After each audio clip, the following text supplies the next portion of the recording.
Lalu bagaimana menghilangkan benci atau memangkas benci? Kita bayangkan dulu deh kalau benci itu menyiksa. Kalau dengki itu menyiksa, kita harus sadari dulu itu. Dan kalau kita perhatikan tuh orang bodoh banget. Yang bangun rumah tetangganya, kenapa dia yang sakit kok bodoh banget dia. Tapi kenyataan ada. Yang naik pangkat itu tetangga, tapi kenapa dia sakit? Yang beli mobil tetangga, tapi kenapa dia sakit? Kan bodoh banget. Cuman kenyataannya itu ada. Dan kadang kita tidak menyadari bahwasanya itu penyakit di dalam hati kita. Sehingga kadang kita piara. Kita bayangin dulu. Begitu menyakitkannya dengki kepada seseorang. Ayo. Dan kalau sudah dengki itu jadi penyakit di hati, bukan kepada tetangga sebelah saja, teman di kantor juga jadi sebab kita sakit hati. Jadi sakit hatinya itu banyak sekali. Begitu juga orang yang dendam.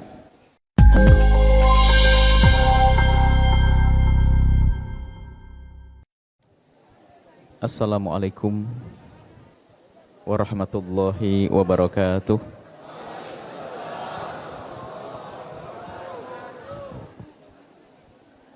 Alhamdulillah alladzi akrama man syaa min ibadihi bihubbil khairi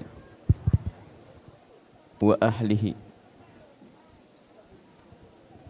Fa salatullahi wa salamuhu ala habibir rabbil alamin sayyidina Muhammadin wa ala alihi wa ashabihi wa tabi'ina lahum bi ihsanin ila yaumiddin. Allahumma ya Rabbana a'inna ya Rabbana ala ta'atik wa ala tarki maksiatik. Habib ilaina ya Rabbana al-khaira waj'alna ya Rabbana min ahlih. Allahumma ya Rabbana ja'alna minal mutahabbina fik wa minal mutazawirina fik wa minal mutajalisina fik wa minal mutabadilina fik innaka anta ala kulli syai'in qadir. Amma ba'd, yang sangat kami cintai semua para perindu baginda Nabi, pecinta baginda Nabi, perindu ridha Allah, dan yang sangat kami cintai juga ini orang tua kami, Bapak Gubernur, Masya Allah, mendampingi kami, dan beliau Ustaz Dr. Rizal yang bangkoni kalau bahasa Jawa, yang harus ngeramut masjid ini. Semoga beliau ini dijaga oleh Allah. Dan semuanya kita harus banyak mendoakan orang yang punya kegiatan kebaikan. Semoga Allah memanjangkan umurnya, memberikan kesehatan, dan memberikan kesempatan untuk berbuat baik lebih banyak lagi. Yang sangat kami cintai para perindu ridha Allah, kita harus sadar bahwa yang mempertemukan kita ini adalah Allah. Begitu mudah Allah mempertemukan kita. Kalau bicara kesibukan, semua punya macam-macam kesibukan. Dan semua kesibukan bisa dijadikan alasan untuk tidak menghadiri majelis ini. Tapi kenyataannya, Allah membawa kita ke tempat ini. Maka ini loh yang harus kita sadari, bahwa itu karunia Allah, nikmat. Nikmat besar dari Allah. Dan tidak ada seorang hamba yang bisa melakukan sujud sekali kecuali karena Allah pilih. Tidak ada seorang hamba yang bisa berderma 1.000 rupiah kecuali Allah pilih. Tidak ada orang yang bisa menghadiri tempat mulia yang seperti ini kecuali karena Allah pilih. Ini yang harus kita sadari dan kita yakini. Kemudian setelah kita sadar dan yakin kalau itu nikmat dari Allah, pastikan setelah ini, apakah setiap habis sholat, di saat-saat Anda mengadu kepada Allah, hadirkan makna syukur, puji syukur kepadamu ya Allah. Tadi malam telah kau mudahkan kami menghadiri tempat mulia itu ya Allah. Dan tambahkan ya Allah, seperti Engkau telah mudahkan kami berkumpul di tempat mulia tadi malam ya Allah, mudahkan kami untuk kelak berkumpul di surga bersama kekasih-Mu Nabi Muhammad. Itu yang harus ada dalam lintasan hati kita. Semua perkumpulan yang kita buat di dunia, sebesar apapun, sehebat apapun, jika tidak membuahkan pertemuan di surga, maka itu pertemuan sia-sia. Insya Allah pertemuan ini adalah pertemuan menuju surga. Karena ini disebut oleh baginda juga dengan sebutan taman surga. Baik, mumpung kita berada di taman surga, yuk kita bicara yang menjadikan semua itu serba kayak di surga. Pendidikan dari Nabi, bagaimana kita di dunia bisa merasakan seperti di surga. Disebutkan bahwasanya kisah para kekasih-kekasih Allah, beliau berani berkata bahwasanya seandainya di surga nanti seperti yang aku rasakan saat ini, niscaya itu sudah sangat cukup. Lalu kita bertanya, apa sih yang dirasakan oleh para kekasih Allah? Wong di dunia kok sudah seperti merasakan di surga. Dijawab, aku merasakan di dunia seperti di surga karena di hatiku tidak ada benci dan dengki, dan di hatiku tidak ada dendam kepada sesamaku. Ini kuncinya untuk menjadikan kita di dunia seperti berada di surga. Dan di tahun ini dan tahun-tahun sebelumnya, ilmu yang paling penting untuk kita hadirkan adalah bagaimana ilmu menata hati. Karena kita sering dihadapkan dengan permusuhan, belum lagi fitnah-fitnah yang bukan sesuatu yang terjadi kadang, tapi cukup mengganggu hati kita, kadang menjadikan kita benci kepada seseorang, prasangka buruk kepada seseorang, sehingga mental kita dan hati kita ini sering atau terlatih karena media sosial atau karena, mohon maaf, persaingan di dalam dunia perpolitikan misalnya, itu kadang kita dilatih untuk bermusuhan. Pemilihan, misalnya contoh pemilihan presiden, kadang-kadang ada 01, 02, padahal yang di atas sana sudah akur, tapi yang di bawah kadang masih bermusuhan. Sampai karena kita sudah terbiasa bermusuhan, kadang jadi pemilihan pengurus musola pun berantem, pengurus masjid berantem. Karena apa yang jadi masalah? Bukan permasalahannya itu, permasalahannya hati kita ini sudah terlatih dengan permusuhan. Makanya yang biasa bermusuhan di lapangan begitu itu biasanya suka berantem sama istrinya ke dalam. Hidup mereka tidak enak karena hatinya dikuasai dengan benci, hatinya dikuasai dengan dendam, tidak dipenuhi dengan mahabbah, tidak dipenuhi dengan cinta dan kasih sayang. Ilmu itu yang penting hari ini kita hadirkan.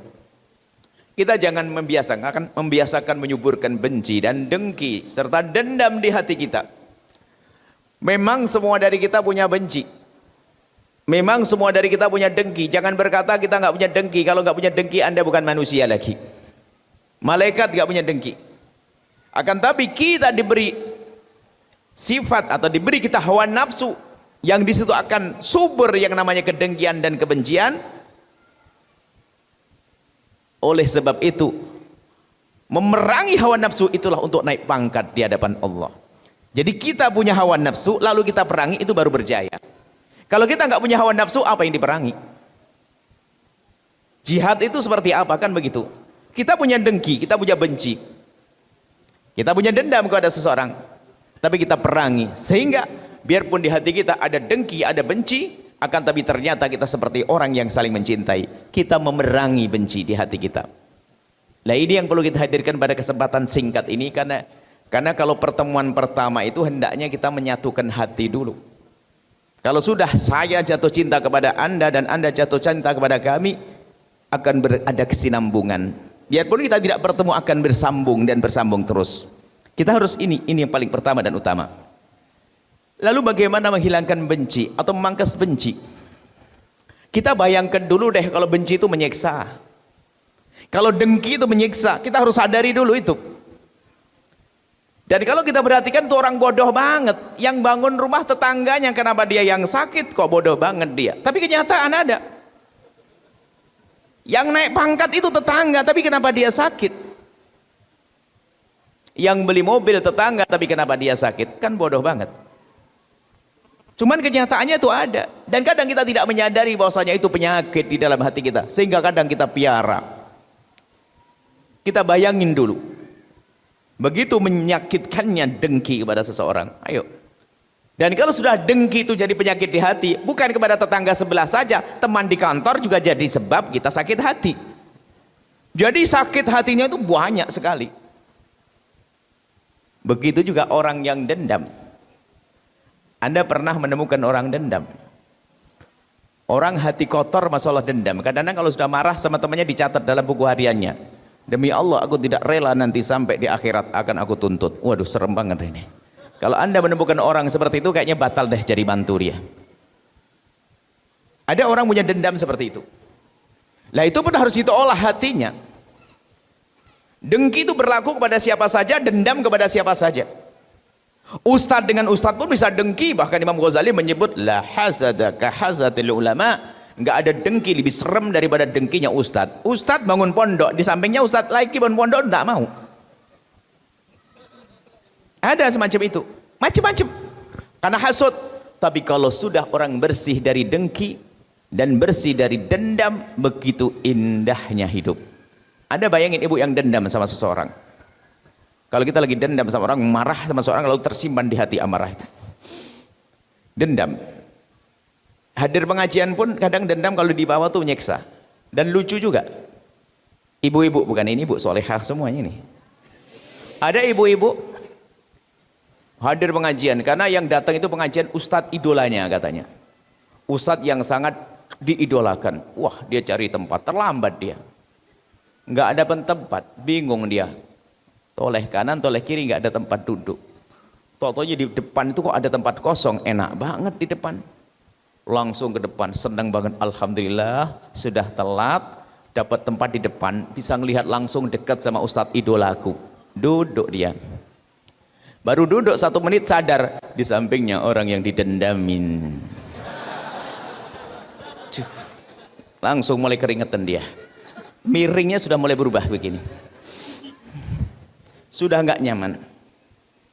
Dia senyum melihat ustadz nggak nyaman, capek, bodoh sekali orang dendam begitu. Dan itu kisah pendendam.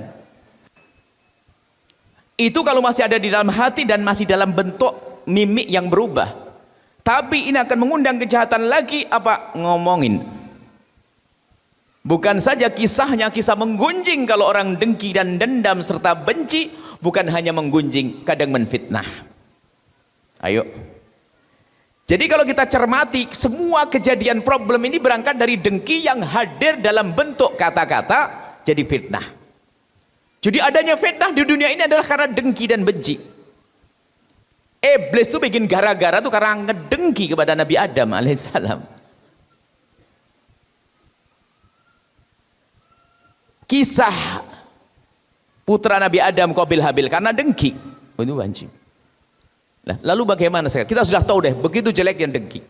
Kalau sudah benci, dengki, dendam itu ada di hati, nggak pandang kakak adik pun rebutan waris, ada atau tidak? Bodoh sekali. Lalu pahalanya di mana? Apakah dia mungkin orang kayak begitu sedekah, bangun masjid, bangun pondok? Ya nggak mungkin. Kalaupun bangun pondok bukan karena Allah. Karena apa? Duit adiknya saja diembat kok. Mau naik haji dan umrah, dialah yang ke neraka lewat Mekah. Warisan ngerebut saudaranya, senang sedekah dan senang ke Mekah. Pasti bukan karena Allah. Kalau dia ngerti kemuliaan di hadapan Allah, pasti diberesin urusan saudaranya. Cuman kenapa itu terjadi? Tadi penyakit di hatinya sudah berubah, bukan cinta lagi yang ada di hati. Kalau sudah yang di hati bukan cinta lagi, ya itu kisahnya orang-orang yang berebut waris. Sahabat menjadi bermusuhan, padahal dulu kawan sekolah bersama, bahkan kadang satu alma mater, gurunya sama. Bahkan kadang-kadang dia sama-sama ustadz, padahal sukses semuanya. Bahkan kita menemukan satu keluarga kakak adik musuhan. Allah.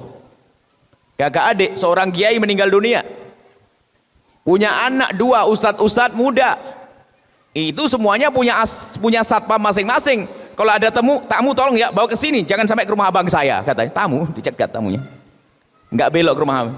Dari rebutan tamu sampai nanti rebutan jualan di kantinnya, belum lagi rebutan kos-kosan pondok. Ini saya bikin contoh kelas ustadz. Sebabnya apa? Bukan karena nggak punya ilmu, karena di hatinya dikuasai dengan dengki dan benci, bukan lagi cinta. Kalau cinta itu bunyinya berbeda. Kalau cinta bunyinya berbeda. Pembagian waris, kita pernah membagi waris orang yang masih dikuasai dengan cinta. Di saat pembagian waris, kakak yang pertama tiba-tiba berkata, bagaimana kalau bagian saya berikan ke masjid? Kami katakan boleh. Kakak yang kedua pun juga demikian.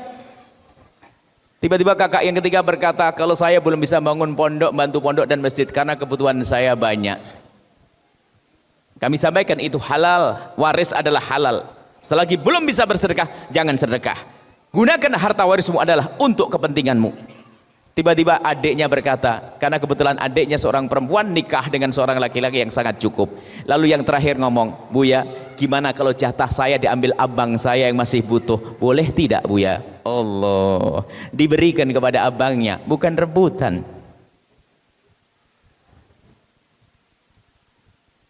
Jadi ini yang perlu kita hadirkan kalau sudah dengan cinta. Pembagian waris sangat gampang, hitungan waris nanti kasih menjadi bab damai. Gimana adek perlu mana? Jatah saya emang ini gede banget, tapi adek kan belum berdiri. Adek mau ambil bagian saya? Tapi alangkah banyaknya keributan di dalam rumah tangga gara-gara waris. Permasalahannya ini tadi. Sehingga kalau anak kita tidak kita ajari cinta, kita mati berebut mereka. Hari inilah mari kita belajar membersihkan hati kita. Siap ya? Siap semuanya? Harus siap. Setelah itu hidup kita akan enak, kita berusaha. Sehingga kita tidak punya musuh lagi setelah itu. Kita punya hati namanya qalbun salim, salamatus sudur. Hati ini, dan itu yang harus kita fokus hari ini untuk belajar itu semuanya. Banyak orang bodoh lihat beramal baik tapi tidak memangkas benci dan dengki di hatinya. Sementara al-hasadu ya'kulul hasanat kama ta'kulun nar al-hatab. Sementara yang namanya dengki di dalam hati itu menghabiskan pahala, biarpun banyak pahalanya ternyata hangus karena dikuasai oleh dengki dan benci. Tapi kalau sudah orang hidup dengan cinta, keindahannya bukan di saat menerima saja, bahkan di saat kita memberi pun ikut senang. Anda bisa merasakan makna cinta. Bukan di saat selama ini kan kita menganggap indah itu kalau dikasih kan. Tapi Anda bisa sampai merasakan suatu ketika kalau Anda kenal cinta, di saat Anda memberi maka Anda pun senang. Sebagai contoh yang sederhana, ibu yang pas-pasan rezekinya. Setiap hari anaknya berangkat ke sekolah, jalan kaki, temannya sudah pada naik sepeda. Setiap hari sang anak berkata, kapan ibu membelikan sepeda? Ibu diam-diam menabung. Tabungan belum cukup, tengok jemarinya, ada cincin kecil. Dipegang telinganya ada anting, dicopot itu anting. Dan cincin dicopot, pergi ke tukang emas dijual, digabungkan dengan tabungan yang sudah ada, bisa jadi sepeda. Dibelikan sepeda. Setelah itu sepeda diberikan sang anak. Pagi hari itu sang anak dengan penuh riang gembira naik sepeda ke sekolah. Ibu melihat senang atau tidak? Antingnya hilang karena cinta. Dan itu bisa berlaku kepada siapa saja, bukan urusan anak. Lalu kenapa kita tidak mencari cinta biar hidup kita indah? Dan hiburannya banyak kalau orang punya cinta. Kalau kita tidak punya dengki kepada tetangga, tidak punya benci kepada tetangga, tapi yang ada adalah cinta karena Allah. Tetangga beli mobil senang atau tidak? Ikut senang. Tetangga bangun rumah, ikut senang. Adik sukses, ikut senang. Surganya banyak. Makanya dikatakan, kalau orang bisa memangkas penyakit ini, dia seperti di surga, biarpun belum masuk surga. Baik. Kita harus dulu jelaskan permasalahannya dulu, baru nanti kita kasih solusi. Ini pasien itu dibawa ke dokter, dikasih obat, nggak mau kecuali kasih tahu ini penyakit membunuhmu, baru minum obat dia. Wah bahaya banget nih, baru sadar. Makanya harus kita gedekan bahasa ini penyakit bahaya. Imam Ghazali dalam kitab Ihya Ulumuddinnya ternyata fokusnya di bab ini waktu urusan hati. Bahkan di dalam mukaddimahnya yang dibenahi urusan hati. Niat yang benar, hati yang benar. Karena urusannya hati kan tidak terlihat. Maka semuanya perlu berlatih. Nggak usah ngomong-ngomong yang lainnya, kita berlatih saja. Baik, akan kami resepnya sekarang. Sudah tahu bahwasanya penyakit dendam, penyakit benci, penyakit dengki itu betul-betul merepotkan. Sudahlah, selamat tinggal. Biar kalau sudah kita pegangi ilmu ini lalu kita amalkan serius, maka kita punya ilmu kebal. Nggak bisa diadu domba, nggak bisa difitnah. Kalau orang ada benci dan dengki, sinyal jahatnya itu gampang nyala. Ada berita negatif tentang orang lain, yang benar, masa lo dicari, benar tuh, cari. Tapi kalau orang hatinya bersih, nggak mungkin. Saya tahu dia kok, nggak mungkin dia. Benar, astagfirullah, enggak. Insya Allah enggak, pasti gitu. Tapi kalau orang hatinya kotor, yang benar. Ente tahu ada gambarnya enggak? Apa tuh? Ente screenshot enggak? Insya Allah. Sudah, ketahuilah, bahwasanya begitulah penyakit hati itu. Sekarang kita perlu melangkah bagaimana membersihkannya. Sebab kalau majelis kita tidak kita bangun semacam ini, pertemuan kita sesaat, nggak ada rindu di antara kita. Sebab orang benci, orang yang punya hati kotor, itu baiknya sama seseorang sementara banget. Kalau sudah kumpul, lama-lama akan muncul penyakit ini. Karena memang yang kotor di sini. Bukan ini kotor, bukan di sini kotor.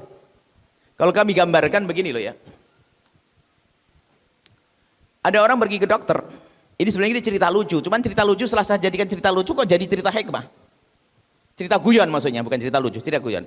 Ada orang pergi ke dokter, bilang, dokter, kening saya sakit.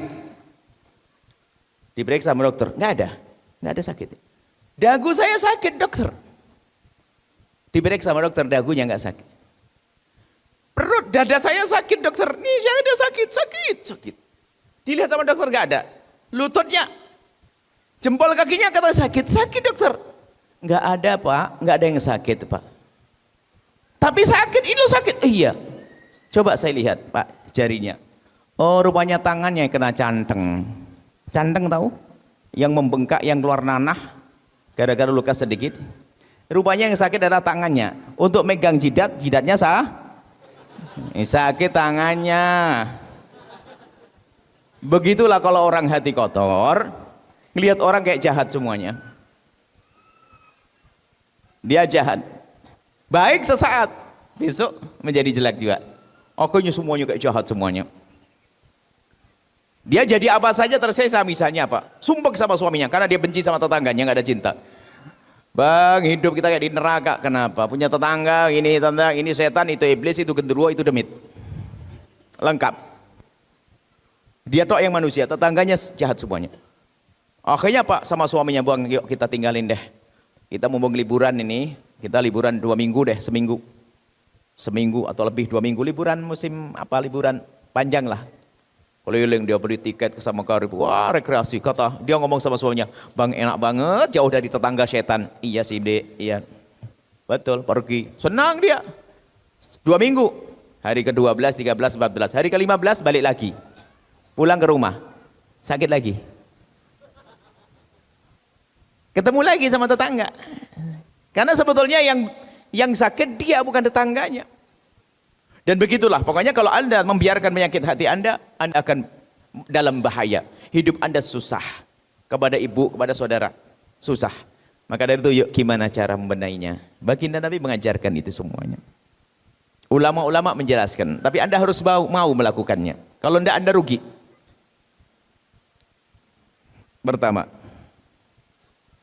Pertama paling gampang tapi paling susah. Ada gampang, susah. Ya ini yang akan saya sebutkan. Paling gampang bu, tapi paling susah. Paling gampang, paling susah. Tidak tahu saya membahasakannya juga gimana. Yaitu, pastikan ibu kalau marah dengan seorang, dendam seorang, ngedengki sama orang.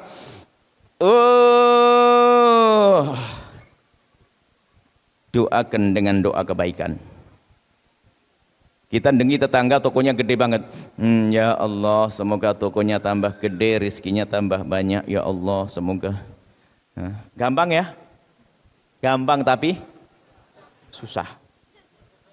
Ya itu loh, gampang tapi susah ya ini. Tapi Anda harus bisa. Bahkan kalau Anda marah dengan seseorang, jangan diikuti marah itu dengan gunjingan tapi caci maki ke dia. Rugi. Kalau Anda marah sama seorang, Anda ambil wudhu, Anda tahan. Kalau perlu Anda ambil sholat 2 rakaat. Ya Allah, orang itu kurang ajar banget kepadaku ya Allah. Kalimatnya nyelekit, membuat aku marah ya Allah, ampuni dia ya Allah. Jadikan istrinya semakin solehah, anaknya baik-baik ya Allah.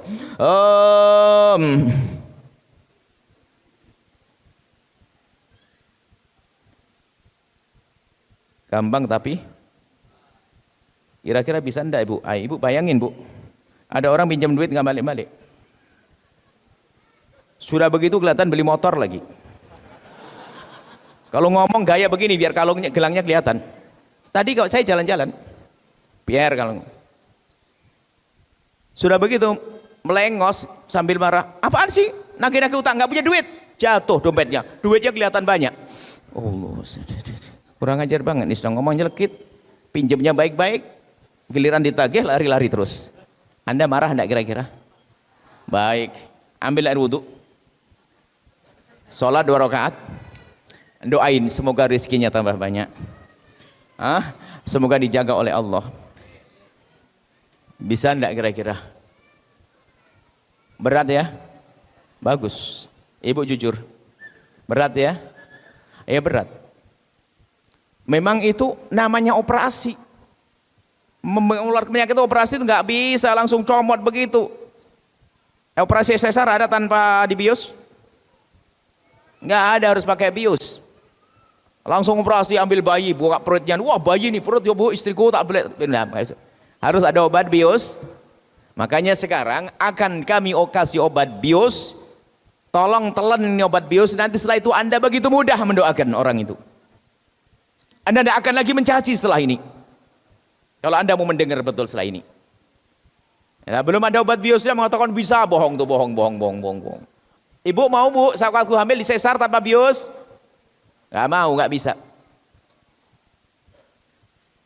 Nah, obat biusnya akan kami beri saat ini.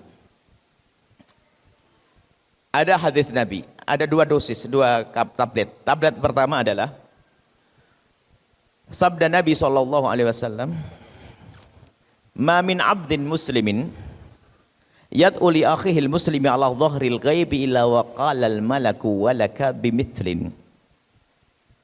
Tidak ada seorang hamba, yakin Nabi yang bersabda, pasti betul. Tidak ada seorang hamba yang mendoakan saudaranya yang tidak ada di hadapannya, orangnya ada di rumahnya, atau yang lagi bermasalah. Pensyarah hadis menjelaskan, kalau ada orang mendoakan orang lain yang dia lagi jahat kepadanya, gitu loh masalahnya. Kita mendoakan orang yang jahat kepada kita, jahil kepada kita, maka malaikat mengatakan kamu yang dapat duluan. Sehingga dikatakan oleh para ulama, ada doa yang sangat mudah dikabul oleh Allah, tapi sangat dilupakan oleh hamba Allah, yaitu doa dengan cara mendoakan orang lain, khususnya orang yang bermasalah. Dan itu mujarrab ibu. Jadi oleh ibu, kalau bapak kalau punya masalah dengan orang ganggu Anda, urusan pribadi ya, bukan urusan agama. Kalau urusan agama harus marah kita. Agama kok direndahkan. Urusan pribadi kita dicaci, kita diolok, duit kita diambil dan sebagainya. Kalau Anda pengen dikabul doa Anda punya hajat apa? Ya Allah, hajat anak saya pengen mau sekolah, semoga rezeki saya sempit. Wah, kesempatan. Doakan orang-orang yang bermasalah dengan Anda. Ya Allah, itu orang pinjam duit nggak balik-balik ya Allah. Semoga rezekinya banyak ya Allah. Semoga anaknya sekolahnya lancar ya Allah. Malaikat menjawab, kamu duluan yang bakal lancar. Dan itu mujarab hakikat. Sehingga kita punya guru mengatakan, sudahlah, doa itu jangan bingung pergi ke multazam sana. Kapan kamu bisa umroh? Belum tentu bisa umroh tahun ini. Mau minta doa ke kiai, kiainya susah ditemui. Karena sibuk. Ayo, mau kapan? Ada doa yang sangat mudah dikabul, sederhana. Cari orang kurang ajar. Waduh, serem banget nih. Harus bisa, cari orang yang kurang ajar. Dan ini hakikat, bukan guyonan bagi Nabi. Cari dia, doakan. dengan doa kebaikan, maka kamu mendapatkan duluan. Dan faedah yang kedua, setelah Anda, di samping Anda mendapatkan pengabulan doa, hati Anda mulai reda, dendam mulai terkikis, dengki mulai terkikis. Kalau Anda percaya, Anda coba. Kalau Anda dengki sama seseorang, nggak perlu Anda gunjing, aduh. Sebab Masya Allah, gunjing itu kadang fitnah. Ngelihat tetangganya kaya tuh sebingung tok. Kalau dia pejabat langsung bilang, ah korupsi itu, alah baru jabat 2 tahun sudah kaya raya, pasti korupsi. Karena dia ngedengki. Nggak ada bukti korupsi, ada lagi. Punya tuyul. Kan begitu ya? Macam-macam. Orang dengki aneh. Tapi kalau kita sudah mulai ada dengki pada seseorang, pangkas dengan panjatan doa. Ilmu ini yang kami hadirkan di tahun ini. Dimanapun berada harus kami sampaikan. Agar semuanya satu frekuensi. Bahasanya kita mudah mendoakan siapapun yang bermasalah dengan kita. Dan tidak main-main. Janji Nabi Muhammad. Janji Allah melalui lisan Rasulullah tidak akan bohong. Bahkan sampai hari ini pun, kalau kita pengen doa, kadang-kadang mencari-cari siapa sih yang kurang ajar sama saya. Karena kalau saya ngadep dengan doa saya kayaknya susah dikabul. Saya banyak salah, banyak doa. Tapi kalau ada orang jahat sama saya, lumayan. Nanti orang kurang ajar sama saya ini, modal saya untuk ngadep kepada Allah. Ya Allah, itu orang kurang ajar sama saya. Allah, panjangkan umurnya, berikan rezeki yang cukup ya Allah. Termasuk ustadz kalau pengen pondoknya masyhur, Pak makmur, doain ustadz sebelah. Ustadz tetangga semoga pondoknya gede, santrinya banyak, jadi ulama gitu. Maka malaikat menjawab walaka bimithlin. Kan enak. Nah itu ilmu. Obat biusnya sudah masuk belum? Tapi dosisnya kuat, kurang kuat kayaknya. Karena penyakitnya terlalu kuat kali. Ini adalah dosis. Lakukan ini.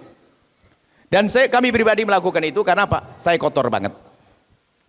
Saya ada dendam, ada dengki pada seseorang. Maka setelah itu harus saya rubah. Daripada saya ngomong jelek, ngomong kotor, lebih baik saya mendoakan. Makanya mulai hari itu, mulai saya sadar mana itu, sudahlah ngapain doain jelek, rugi. Mending doain baik biar balik ke saya. Egois juga sebetulnya. Cuman paling tidak hati saya lumayan, tidak teramat dengki, tidak teramat dendam. Masih agak berat ya. Berarti kurang kuat dosisnya ini. Saya tambah sedikit lagi dosisnya. Anda merenung. Nanti Anda beriman dengan hari akhir. Anda beriman dengan surga. Kalau Anda tidak beriman kepada surga dan neraka, Anda tidak akan mau hadir ke tempat ini. Nggak akan sholat 5 waktu.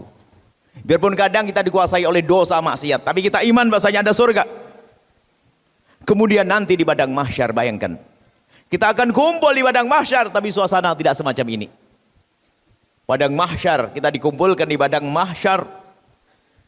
Kemudian setelah itu, ada yang menyeru Allah Jalla Jalaluhu. Allah memanggil. Bagaimana panggilan Allah itu? Allah memanggil ainal mutahabuna bi jalali. Al-yawma udhilluhum yawma la dhilla illa dhilli. Mana orang yang hidup di dunia dengan cinta, nggak pakai benci, nggak pakai dengki. Mana yang hidupnya di dunia bersih? Lah itu waliullah itu maksudnya. Selama ini kita wali-wali itu apa sih kasih Allah itu? Yang orang hidup dengan qalbun salim tadi, hatinya bersih, nggak ada dendam. Tidak harus pakai jubah ini jadi wali, enggak. Mungkin dia di toko, jaga toko tapi hatinya bersih, itu wali. Tidak jaminan berjubah begini, dia jubah ini karena baju saya kebetulan saya ceramah. Kalau saya lagi ngasih makan ayam enggak jubahan begini, enggak biasa saya. Ini karena saya ceramah, saya nyesuaikan aja. Enggak jaminan ini. Pakaian. Diseru ainal muhtahabuna bi jalal. Mana orang hidup di dunia dengan cinta, tanpa benci, tanpa permusuhan? Tidak ada yang bisa mendengar. Kecuali mereka-mereka yang di dunia biasa dengan ilmu yang biasa yang kami sampaikan tadi. Orang yang di dunia adalah dengan cinta hidupnya, setiap ada benci dipangkas, setiap ada dendam dipangkas, maka berubah menjadi cinta, namanya mutahabin, saling mencintai karena Allah. Di saat itu mereka akan mendengar seruan itu. Waktu kita membaca hadis ini tuh mikir, gimana ya kok bisa dengar dipanggil Allah, yang lain nggak dengar kok dia dengar. Yang hidup kayak kita ini kayaknya kita dengar semua, amin. Kita dengar nanti situ. Cuman yang lain nggak dengar, gimana kok? Akhirnya kita mikir pas cerita orang lagi haji, lagi umroh, itu ada alat taruh di kuping. Ya enggak? Itu nanti ada komandonya, belok gini ini. Wah, jadi yang dengar hanya grupnya saja. Yang lain enggak dengar. Nanti juga begitu, kita punya grup khusus insya Allah. Amin. Grup mutahabin yang hidup dengan cinta, enggak ada dengki, enggak ada musuhan dan sebagainya. Yang rebutan waris enggak dengar, jangan ikut-ikutan dia. Ustadz yang ngedengki sama tangannya enggak masuk dia. Yang lihat temannya naik pangkat langsung marah-marah menfitnah, enggak masuk itu semuanya. Yang merasa hari ini punya dengki benci enggak dipangkas, enggak masuk, jangan berhayal. Siapa yang bisa mendengar orang yang punya cinta di dunia ini? Ada dengki lalu dipangkas. Kalau dengki ada tapi dipangkas, diganti dengan kebaikan. Lalu mendengarlah mereka semua itu. Setelah mendengar berkumpul di sebuah tempat, tergiring sendiri ke sebuah tempat, lalu diberi perlindungan oleh Allah yang tidak ada lagi perlindungan kecuali dari Allah. Padang mahsyar yang katanya panasnya luar biasa, dikatakan matahari secengkal di atas kepala kita, menjadi berubah saat itu karena dibayungi oleh Allah. Tidak sampai di situ rupanya. Kita ini diperintahkan, hei hambaku, pergilah ke surga dengan cepat laksana kilat. Pergilah ke surga dengan cepat laksana kilat. Paham? Enak atau tidak? Ke surga seperti kilat. Sementara di padang mahsyar dikatakan puluhan ribu tahun lebih panjang daripada kisah hidup di dunia. Di padang mahsyar, jadi hidup kita itu setiap alam berikutnya itu lebih lama lagi. Alam rahim pendek 9 bulan ya. Alam dunia enggak tahu 90 tahun atau 9 kurang ya, 90 kurang 90 lebih lah ya. Alam barzah, alam penantian. Sampai di padang mahsyar panjang lagi nanti. Bagi orang-orang yang hidupnya dengan cinta tadi disuruh meluncur ke surga dengan cepat. Di sisi lain Allah yang maha adil, ini lihat. Allah yang maha adil, biarkan kita akan meluncur ke surga. Amin. Di sisi lain, Allah yang maha adil memberi kesempatan. Siapapun yang di dunia dizalimi oleh saudaranya, diizinkan untuk menuntut dan membalas saat itu. Termasuk ayam jago yang dibatuk oleh ayam jago yang lainnya, dia dibangkitkan lalu dia membalas, selesai. Kita diberi kesempatan untuk membalas dendam. Saya bayangin saya punya dendam, membalas kezaliman orang lain. Kami bayangin waktu itu ada 5 orang saja, nggak usah banyak yang jahat sama saya. Tak cari, ya Allah saya akan tuntut. Dia telah gunjing saya, dia ngambil duit saya, dia begini. Dikabul. Belum selesai saya noleh, rombongan orang-orang itu udah pada ke surga.